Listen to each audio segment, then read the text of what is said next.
Assalamualaikum warahmatullahi wabarakatuh. Bismillahirrahmanirrahim. Alhamdulillahirabbil alamin.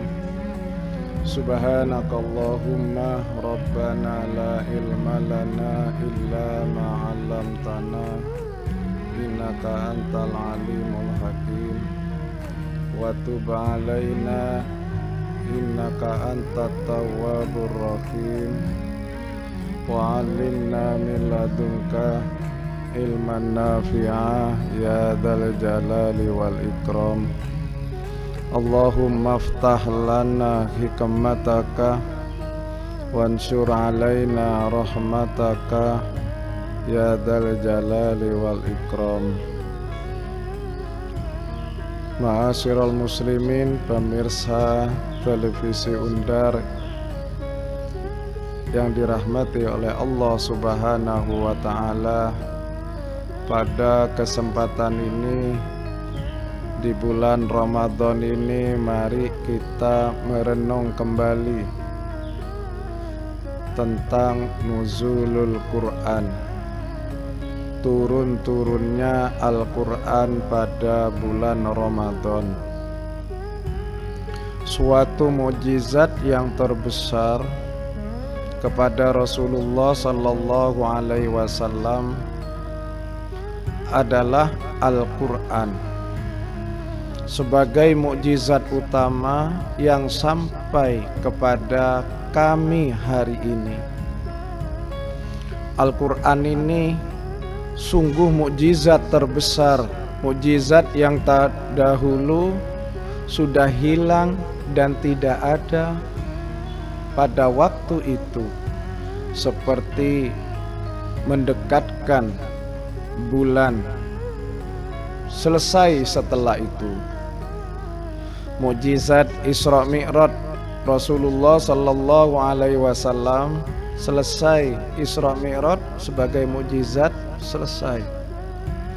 Al-Quran sampai kepada kita juga sebagai mukjizat terbesarnya, sehingga kita bisa merasakan mukjizat tersebut. Dengan begitu, Al-Quran, kemukjizatannya pada zaman Rasulullah sampai mukjizat sampai sekarang, juga ada keunikan dalam perjalanan mushaf Al-Quran. Kalau kita telisik terlebih dahulu, kita melihat Al-Quran pada masa Rasulullah sallallahu alaihi wasallam sebagai mukjizat ditulis di pelepah kurma, ditulis di batu-batu, itu sebagai mukjizat. Ditulis di papan-papan, itu juga sebagai mukjizat. Hebat. Kemudian pada masa Khalifah Abu Bakar As-Siddiq ditulis kembali, dikodifikasi, dikumpulkan. Ini sebagai mukjizat Al-Quran dikumpulkan jadi satu, sehingga menjadi mushaf, lembaran-lembaran Al-Quran. Pada waktu itu menjadi tumpukan-tumpukan kayu, tumpukan-tumpukan pelepah kurma, bahkan tumpukan-tumpukan batu yang ditulis di situ ada Al-Quran. Itu suatu mukjizat sebenarnya. Kemudian berikutnya Al-Quran pada masa Khalifah Utsman bin Affan ditulis kembali menjadi 4 mushaf, dikirim ke kota Basrah, dikirim ke kota Kufah, dikirim ke kota Mekah dan Madinah untuk menyatukan Al-Quran dari beberapa macam bahasa lughat yang berbeda di dalam baca Al-Quran. Sehingga kalau di Indonesia banyak orang Jawa membaca Rabbil Alamin, dibaca ngalamin, karena lidah dari orang Jawa.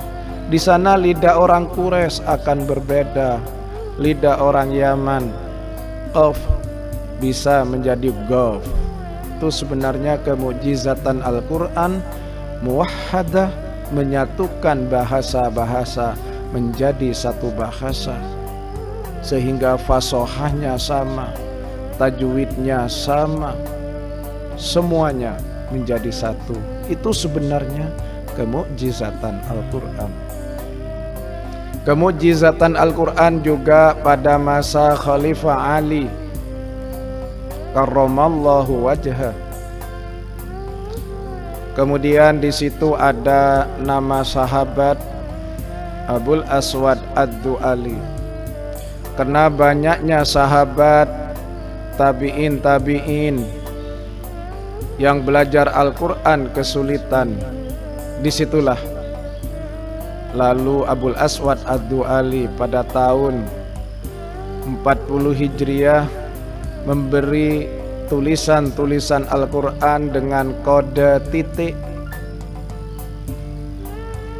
sehingga kalau kita membaca ha tanpa titik, ha tanpa titik, kha kita menggunakan titik di atas kha, hurufnya sama. Kalau titiknya di bawah menjadi jim. Itu sebenarnya kemukjizatan Al-Quran, membantu orang yang belum bisa baca, akhirnya bisa membedakan inilah zai, huruf za, inilah huruf ro, hanya beda di titik. Begitu pula ketika ketemu dengan shot tanpa titik, ketemu dengan bo, maka menggunakan titik. Begitu pula pada huruf shin, titik 3, sin tanpa titik. Itulah salah satu kemukjizatan Al-Quran yang diinspirasi oleh Abul Aswad Ad-Du'ali. Kemudian pada Khalifah Abbasiyah pada tahun 70-an Hijriah, Al-Quran memberikan mukjizat lagi kepada kita dalam sejarahnya. Pemirsa televisi TV Undar yang dirahmati Allah, ketika pada tahun 70 Hijriah Imam Khalil juga memberikan tanda-tanda harokat sebagai kemukjizatan Al-Quran. Banyak pada waktu itu orang kesulitan hanya karena diberi titik.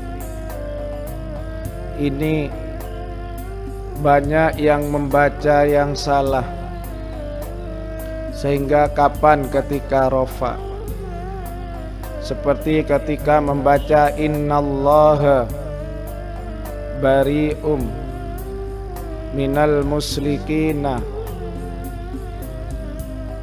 wa rasulihi. Ini innallaha bari'un, Allah bebas dari orang musyrik dan dari rasulnya. Seakan-akan ini ayat wawu atof kepada musyrikin, padahal wawunya atof kepada Allah. Allah dan Rasul wa rasulahu bebas dari orang-orang musyrik. Banyak orang-orang yang salah juga. Kalau kembali lagi kepada Abul Aswad Ad-Du'ali memberi titik, iyyaka na'budu wa iyyaka nasta'in. Seandainya tanpa titik orang disuruh baca, masih bisa dia membaca iyyaka na'budu wa iyyaka nasta'in. Tanpa titik dia baca masih bisa. Ternyata kalau dikasih titik, bukan iya, tetapi diganti dengan titik di atas menjadi atakah. Na'budu, nonnya diganti dengan ba, ain, terus bi abdin, bukan na'budu tetapi bi abdin. Dibaca lagi wa iyyaka, dan datang kepadamu. Bukan nasta'in, tetapi bisa dibaca bisab'in dengan 70, dengan cerita-cerita yang sangat menarik, sehingga bisa diartikan ataka bi abdin, dia datang kepadamu membawa budak, wa ataka, dan dia datang kepadamu bisab'in, dengan membawa 70 dinar. Dari kisah-kisah Al-Quran, kisah-kisah orang yang dianggap lucu, membuat cerita-cerita tanpa harokat, seakan-akan dibaca seperti itu. Karena itu sebagai surat dari seorang karya Syekh Maliki yang berbunyi ataka bi abdin wa ataka bi sab'in, tetapi ketika diberikan ke muridnya itu ditulis yang dibaca bukan surat Syekh Maliki, tetapi yang dibaca adalah surat Al-Fatihah. Pemirsa televisi Undar yang dirahmati oleh Allah Subhanahu wa ta'ala, itu salah satu kemukjizatan Al-Quran. Pada zaman sekarang Al-Quran banyak mujizat juga. Sekarang Al-Quran karena sulitnya dibaca bagi orang yang belum bisa membaca. Ketika disuruh membaca kha, ketika disuruh membaca bacaan gunnah, ketika disuruh membaca bacaan mad wajib, maka sekarang dengan kemukjizatan Al-Quran diberi tanda warna. Kalau warnanya merah cerah itu mad wajib, sehingga bagi orang awam tidak ngerti kalau itu bacaan mad wajib, hanya ngerti merah mad wajib, harus bacaannya panjang. Idza jaa nasrullahi wal fath. Begitu pula gunnah dengan warna kuning, itu hanya mempermudah. Sama mulai Abul Aswad Ad-Du'ali, Imam Al-Khalil, begitu ulama-ulama sekarang. Para pemirsa televisi Undar yang dirahmati oleh Allah Subhanahu wa ta'ala, kita kembali lagi kepada kemukjizatan Al-Quran di dalam nuzulul Quran. Di dalam Al-Quran surat Al-Baqarah ayat 185, Allah berfirman, A'udzu billahi minasyaitonir rajim. Bismillahirrahmanirrahim. Syahrul Ramadan alladzi unzila fihil Qur'ana hudal linnasi wa bayyinatin minal huda wal furqan. Faman syahida minkumus syahra falyasum. Sadaqallahul adzim. Syahrul Ramadana, bulan Ramadan, alladzi yang unzila diturunkan fihi dalam bulan Ramadan Al-Quran. Al-Quran diturunkan di bulan Ramadan. Hudal linnas, sebagai petunjuk bagi manusia. Wabayyinatin, dan beberapa penjelasan keterangan minal huda, dari petunjuk tersebut. Wal furqan, dan Al-Quran memisahkan dari yang kotor, yang bersih, yang hak, dan yang batil. Ma'asyiral muslimin, pemirsa televisi Undar yang dirahmati Allah Subhanahu wa ta'ala, dalam ayat ini Al-Quran sebagai hudan, petunjuk. Begitu ruginya orang sudah mendapat petunjuk tidak membaca Al-Quran. Al-Quran hanya sebagai pajangan. Itu petunjuk petunjuk pada masa yang akan datang. Al-Quran bercerita masa-masa yang akan datang. Pada hari akhir Al-Quran bercerita. Pada masa sekarang Al-Quran juga cerita. Pada hari-hari ini Al-Quran bercerita tentang kehidupan berkeluarga dalam bertata krama dengan Rasulullah sallallahu alaihi wasallam. Misalkan dalam ayat ya ayyuhalladzina amanu la tarfa'u aswatakum fawqa sautin nabiyyi wa la tajharu lahu bil qawli kajahri ba'dikum li ba'din antahbata a'malukum wa antum la tash'urun. Itu ayat kejadian pada masa Rasulullah sallallahu alaihi wasallam ketika berkomunikasi dengan sahabat. Ayat salah satu memberikan makna bertata krama kepada Rasulullah kalau berbicara dengan Rasul, wahai orang yang beriman, la tarfa'u aswatakum, jangan mengeraskan suara kalian, fauqa sautin nabi, di atas suara Nabi. Jangan berteriak di hadapan Rasulullah sallallahu alaihi wasallam, karena memang pada waktu itu orang-orang A'rabi ke pegunungan kalau berbicara dengan Rasul seperti orang bertengkar. Dia bertanya tapi seperti orang bertengkar, keras suaranya. Banyak sahabat yang seperti itu. Fauqah sautin nabi wala tajharu lahu, enggak boleh terlalu keras. Kajahri ba'dikum, seperti suara sebagian kalian berbicara li ba'din, kepada sebagian. Itu ayat isyarah tentang tawaddu di dalam berbicara kepada Rasulullah sallallahu alaihi wasallam. Kalau di dalam takwilnya bisa juga difahami bahwa kita dengan orang tua jangan keras-keras berbicara.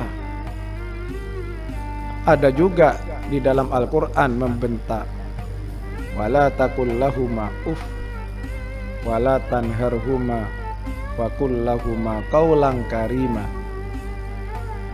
Jangan membentak, jangan suara yang keras.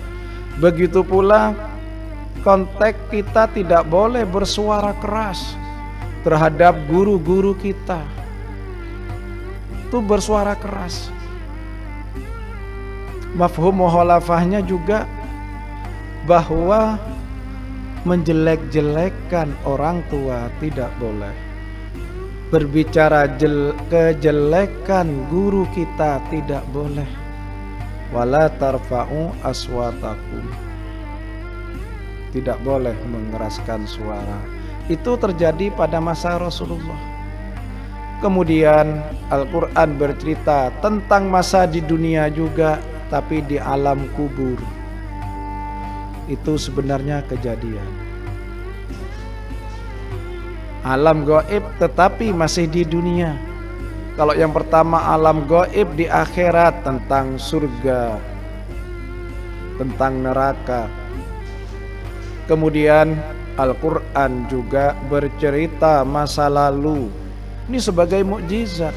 Kebenaran Al-Quran bercerita tentang para nabi, cerita tentang kisah Nabi Musa dengan Fir'aun zaman dahulu. Kalau diaktualisasi pada masa sekarang juga bisa. Musa berhadapan dengan orang-orang yang zalim sebagai pemimpin. Begitu pula ketika pada masa dan kisah cerita Nabiullah Yusuf alaihissalam mulai kecil sehingga perjuangannya menjadi seorang khalifah, wazir, seorang pemimpin di Mesir.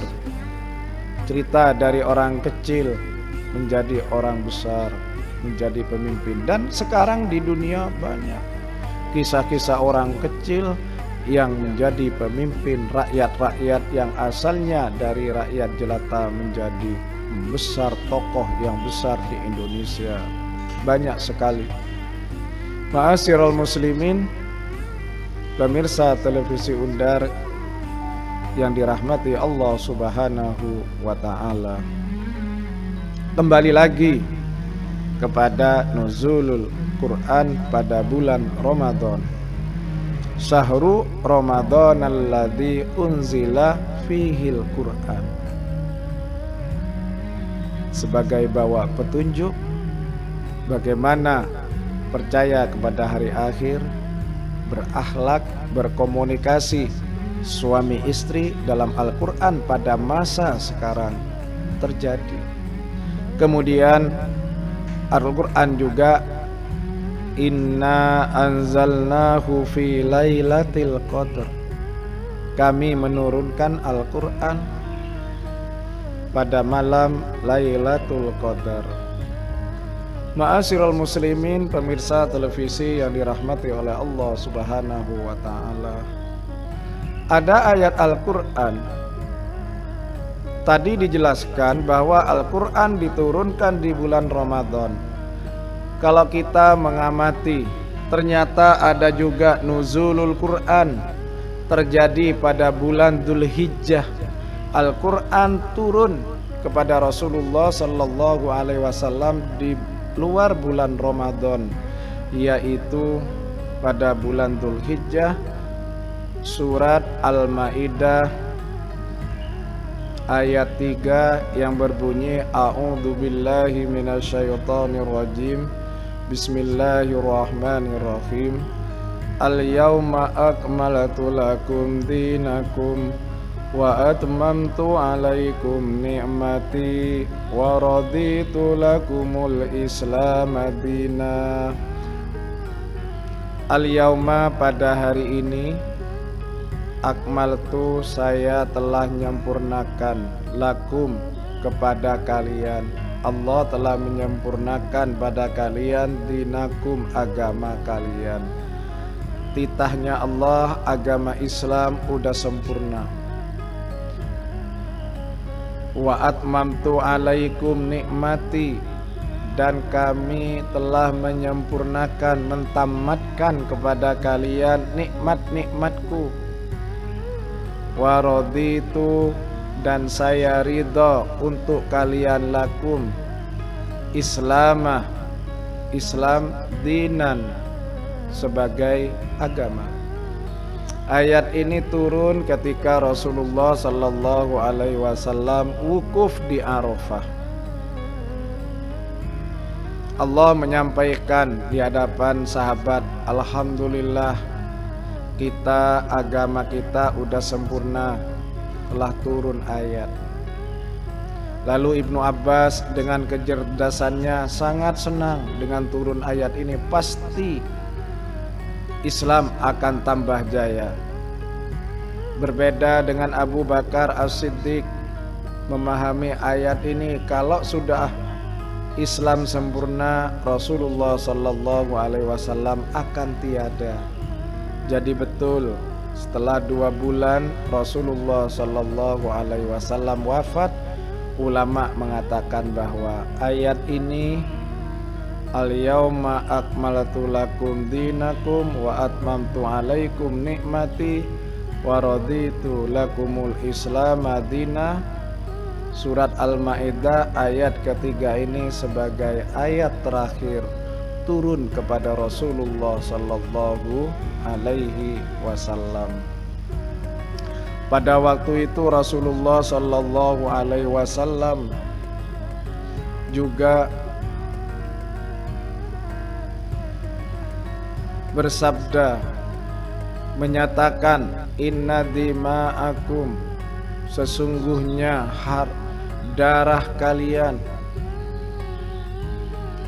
haramun lakum, haram bagi kalian, wa amwalakum, dan harta-harta kalian, haramun alaikum, juga haram bagi kalian, wa a'radukum haramun alaikum, dan harga diri kalian adalah haram bagi kalian. Inilah khutbah terakhir Rasulullah sallallahu alaihi wasallam. Betapa pentingnya menjaga harga diri, pentingnya menjaga harta, melindungi harta, dan juga pentingnya menjaga pembunuhan. Inilah pesan-pesan terakhir Rasulullah ketika haji wada. Begitu pula pada bulan Dzulqa'dah ada ayat juga turun dalam surat Al-A'raf ayat 142 sampai 145. Ayat ini tidak turun pada bulan Ramadan, tapi pada bulan Dzulqa'dah. Ayat ini bercerita tentang Nabiullah Musa alaihi salam. Nabi Musa mendapatkan perintah dari Allah Subhanahu wa taala berpuasa 30 hari pada bulan Dzulqa'dah. Setelah itu dilanjutkan Nabi Musa berpuasa 10 hari sehingga menjadi 40 hari. Di dalam Al-Quran disebutkan A'udzu billahi minasyaitonir rajim. Bismillahirrahmanirrahim. Wa wa'adna Musa salasina laylah wa atmamnaha bi asrin fatamma miqatu rabbih arba'ina laylah. Ma'asyiral muslimin, pemirsa televisi Undar yang dirahmati oleh Allah Subhanahu wa taala. Ayat ini Allah merintahkan pada Nabi Musa salasina lailah, 30 malam untuk berpuasa. Kemudian disempurnakan wa atmamnaha bi asrin. Wa atmamnaha bi asrin disempurnakan, ini terjadi pada bulan Dzulhijjah. 10 hari bulan Dzulhijjah Nabi Musa berpuasa 30 hari. Pada bulan Dzulqa'dah turunnya ayat ini, surat Al-A'raf pada bulan Dzulqa'dah. Kenapa di dalam tafsir Imam Tabari setelah Nabi Musa dan Bani Israel selamat dari Fir'aun, semua rekadaya Fir'aun dikejar oleh Fir'aun, setelah selamat Fir'aun udah selesai habis, baru Nabi Musa mendapatkan perintah untuk berpuasa 30 hari. Di dalam tafsir tersebut setelah selesai 30 hari Nabi Musa merasa tidak enak, bau mulutnya, aromanya. Akhirnya Nabi Musa menggunakan kayu arak. Disikatlah mulutnya dengan kayu arak sampai bersih untuk menghilangkan bau mulut selama berbulan puasa. Risih karena aromanya. Bulan puasa aroma dari mulut kurang enak, Nabi Musa siwakan, menggunakan siwak. Disitulah malaikat Jibril berdialog dengan Nabi Musa alaihi salam. Kemarin kata malaikat Jibril di dalam tafsir Tabari, saya menghirup aroma misik kesana kemari, yang saya dapati aroma misik, tapi sekarang aroma misik sudah hilang setelah kalian Nabi Musa menggunakan siwak. Disitulah mendapat perintah lagi, atmamnaha bi asrin, untuk menyempurnakan kembali dapat perintah menjadi 40 hari supaya aromanya kembali terus. Itu tidak terjadi kepada Nabi Musa alaihi salam. Pada masa sekarang Rasulullah sallallahu alaihi wasallam juga bersabda, la famus shaimi atyabu minal miski. Rasulullah sallallahu alaihi wasallam, baunya mulut orang berpuasa itu atyabu, lebih wangi minal miski, dari minyak misik. Itulah salah satu kemukjizatan kita sebenarnya beraroma minyak misik. Bukan pada masa sekarang, sebenarnya terjadi pada masa Nabi Musa alaihi salam. Begitu pula pada masa itu, pada masa Dzulqa'dah, turun ayat juga, wa kallamallahu Musa taklima. Allah bercakap-cakap dengan Nabi Musa takliman. Ma'asyiral muslimin, pemirsa televisi Undar yang dirahmati oleh Allah Subhanahu wa taala. Itu salah satu Al-Qur'an diturunkan di luar bulan Ramadan. Begitu pula pada bulan Rajab ada ayat Al-Qur'an yang diturunkan, yaitu surat At-Taubah ayat 36.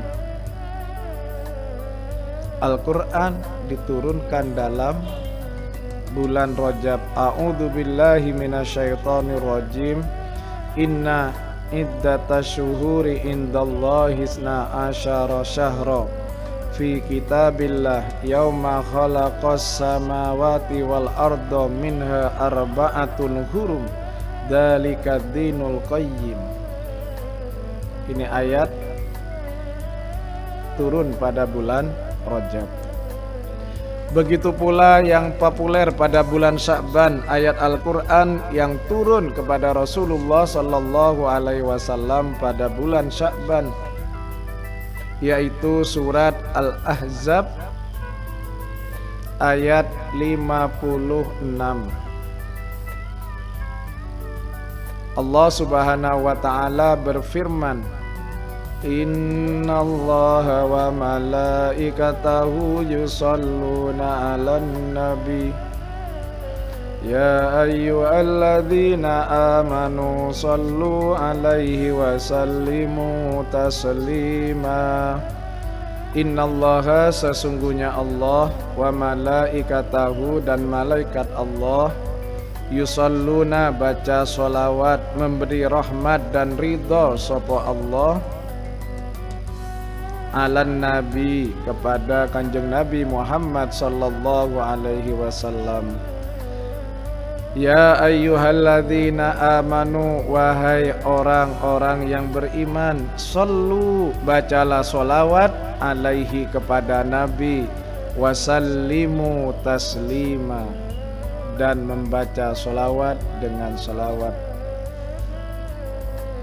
Ma'asyiral muslimin, pemirsa televisi yang dirahmati oleh Allah Subhanahu wa taala. Ayat ini terjadi pada bulan Sya'ban, turunnya pada bulan Sya'ban, sehingga di dalam tafsir Ibnu Katsir banyak menjelaskan bulan Sya'ban adalah syahrun nabi, disebut dengan bulannya Nabi. Wa Sya'ban syahrus sholawat, pada bulan Sya'ban adalah bulan-bulan sholawat. Kita memperbanyak sholawat, kita memperbanyak mengingat Rasulullah sallallahu alaihi wasallam. Kemudian dalam tafsir Al-Qurtubi Membaca solawat itu bermakna rahmat dan ridho dari Allah Subhanahu wa ta'ala. Kalau Allah Subhanahu wa ta'ala bersolawat kepada Rasulullah sallallahu alaihi wasallam, Imam Qurtubi menyebutkan memberi rahmat dan menurunkan rahmatnya dan memberikan ridho dan menyampaikan ridho kepada Rasulullah sallallahu alaihi wasallam. Kalau Profesor Quraish Shihab solawat pada kata sallu ya ayyuhalladzina amanu sallu alaihi wasallimu taslima.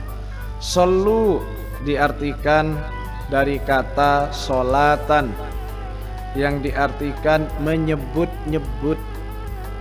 Dari kita sallu bersolawat itu artinya menyebut-nyebut nama Kanjeng Nabi Muhammad sallallahu alaihi wasallam. Kita menyebut, bercerita tentang Rasulullah, itu baca solawat.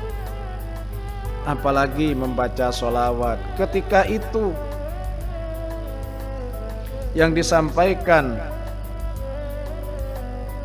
oleh Ibnu Abbas, ada sahabat datang kepada Rasulullah sallallahu alaihi wasallam ketika ayat ini turun. Perintah baca solawat, Gusti Allah bersolawat, malaikat bersolawat, kita diperintahkan membaca solawat. Ya Rasulullah, diriwayatkan oleh Imam Bukhari dari Ibnu Abbas, Rasul, bagaimana kaifa nusolli ya Rasulullah, bagaimana kita membaca solawat wahai Rasulullah? Faqala, kemudian Rasulullah sallallahu alaihi wasallam memberi jawaban, kama sholawat fi tahiyatil akhir fi sholat, seperti sholawat di tahiyat akhir dalam salawat yang terkenal dengan istilah salawat Ibrahim. Allahumma salli ala sayyidina Muhammad wa ala ali sayyidina Muhammad kama sallaita ala sayyidina Ibrahim wa ala ali sayyidina Ibrahim wa barik ala sayyidina Muhammad wa ala ali sayyidina Muhammad kama barakta ala sayyidina Ibrahim wa ala ali sayyidina Ibrahim fil alamina innaka hamidum majid. Lalu para imam-imam ada yang mengatakan bersolawat itu wajib, sehingga karena wajibnya bersolawat seperti wajibnya sholat, puasa, dan haji.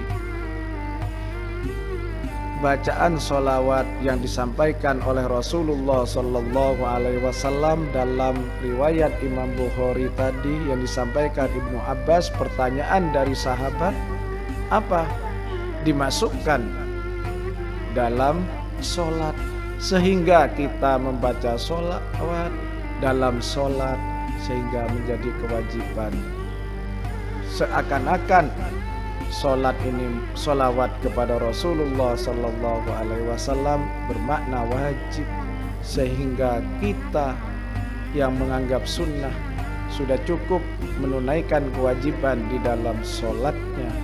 Sunnahnya kita baca bareng-bareng shollu ala Nabi Muhammad. Begitu pula Allah membaca solawat, malaikat baca solawat. Berbeda dengan solat. Allah tidak solat, malaikat tidak solat. Puasa juga begitu, Allah tidak puasa, malaikat tidak berpuasa. Haji juga begitu. Zakat, malaikat tidak kewajiban zakat, Allah juga tidak. Nah itu. Tetapi ketika bersolawat, Allah juga ada hadir di dalam bersolawat. malaikat juga ada dan hadir di dalam sholawat. Dan ayat sholawat ini adalah turun dalam bulan Sya'ban. Kemudian ada juga pada bulan Rabiul Awal turun ayat surat Al-Hasyr, nomor surat 59 dari ayat 1 utuh turun di dalam pada bulan Rabiul Awal, tempat bulan Maulud kelahiran Rasulullah sallallahu alaihi wasallam. Disampaikan oleh Ibnu Abbas yang diriwayatkan oleh Imam Bukhari, surat Al-Hasyr menceritakan kabilah Bani Nadir, salah satu kabilah dari orang Yahudi. Satu ayat pertama sampai surat akhir, surat terakhir turun semuanya utuh pada bulan Rabiul Awal. Mulai yang awal, a'udzubillahi minasyaitonirrajim, sabbahalillahi ma fis samawati wal ardh wa huwal azizul hakim. Salah satu ayat ini pada ayat yang kelima, Rasulullah sallallahu alaihi wasallam asbabun nuzulnya mengepung kabilah Bani Nadir di Madinah.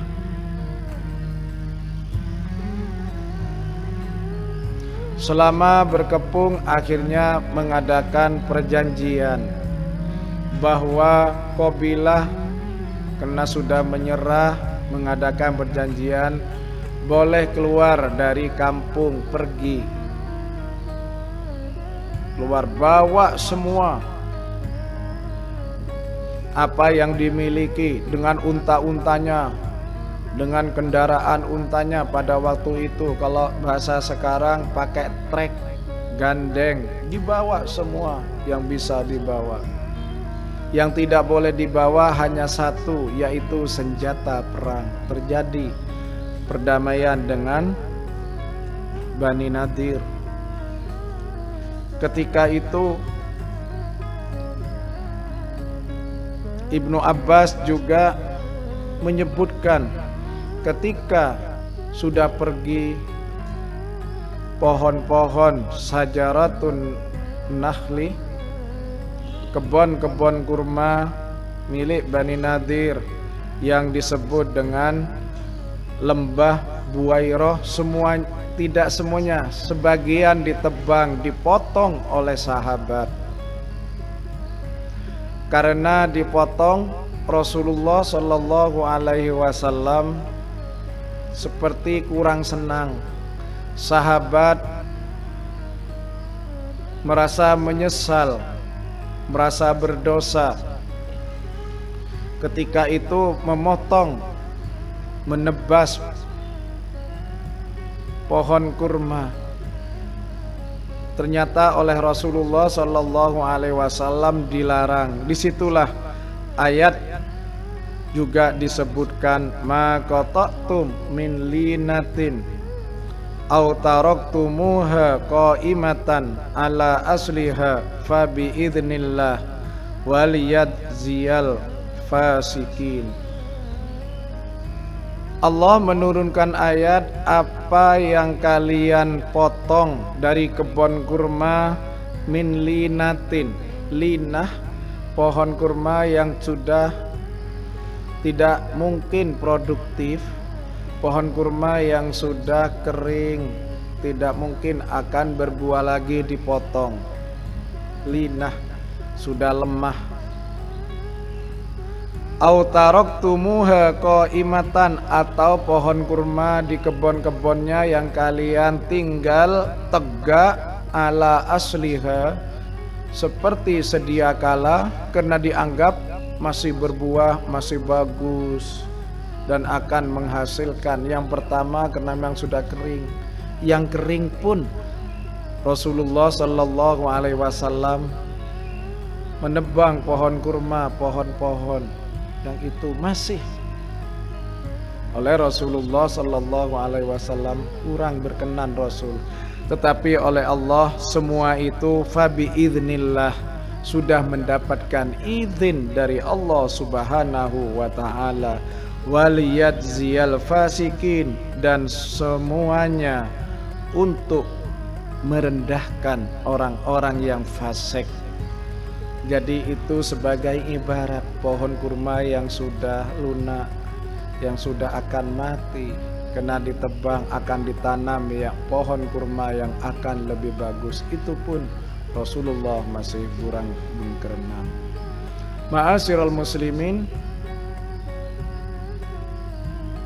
pemirsa televisi yang dirahmati oleh Allah Subhanahu wa Ta'ala, kembali lagi ke nuzulul Quran. Allah menyampaikan syahrul Ramadan alladzi unzila fihil Quran, padahal bulan Muharram, Rabiul Awal, bulan Rajab, Sya'ban, Dzulqa'dah, Dzulhijjah, ayat-ayat juga turun di dalam Al-Quran. Disebutkan inna anzalnahu fi lailatul qadar. Bulan Ramadan Allah menurunkan Al-Quran. Kapan diturunkan Al-Quran? Yaitu ketika Lailatul Qadar. Nah, Lailatul Qadar ini disebutkan khairun min alfi syahr. Ulama sepakat nuzulul Quran ini pada bulan Ramadan terjadi pada Lailatul Qadar adalah nuzulul Quran min lauhil mahfud ila sama'id dunya. Dari lauh mahfud ila sama'id dunya, Al-Quran diturunkan pada bulan Ramadan bertepatan dengan Lailatul Qadar. Lailatul Qadar khairun min alfi syahrin, lebih baik daripada 1000 bulan. 1000 bulan itu berapa? Kurang lebih 83 tahun setengah. Ada yang mengatakan 84 tahun. Kalau kita beribadah baca Al-Quran bertepatan dengan nuzulul Quran, seperti membaca Al-Quran 1000 bulan 84 tahun. Kalau kita sedang sholat pada malam nuzulul Quran, sholat kita adalah seperti sholat selama 1000 bulan dan 84 tahun. Kalau kita berinfak sodakoh, kita seperti berinfak sodakoh lamanya selama 1000 bulan atau 84 tahun. Begitu hebatnya kemukjizatan Al-Quran, sehingga bersodakoh dalam bulan Ramadan apabila dan apalagi berkesempatan sesuai dengan Lailatul Qadar, khairun min alfi syahrin. Kita menulis ayat Al-Quran seperti menulis selama 1000 bulan. Kalau kita berucap yang baik kepada orang lain seperti berkata yang baik selama 1000 bulan. Dan kita mencari ilmu selama 1000 bulan. Semoga apa yang saya sampaikan ini, para pemirsa televisi Undar yang dirahmati oleh Allah Subhanahu wa Ta'ala, dapat bermanfaat bagi kita untuk menggugah supaya kita betul-betul mau menebar kebaikan di dalam bulan Ramadan. Waffaqanallahu lima yuhibbu wa yarda, wabillahi taufiq wal hidayah. Wassalamualaikum warahmatullahi wabarakatuh.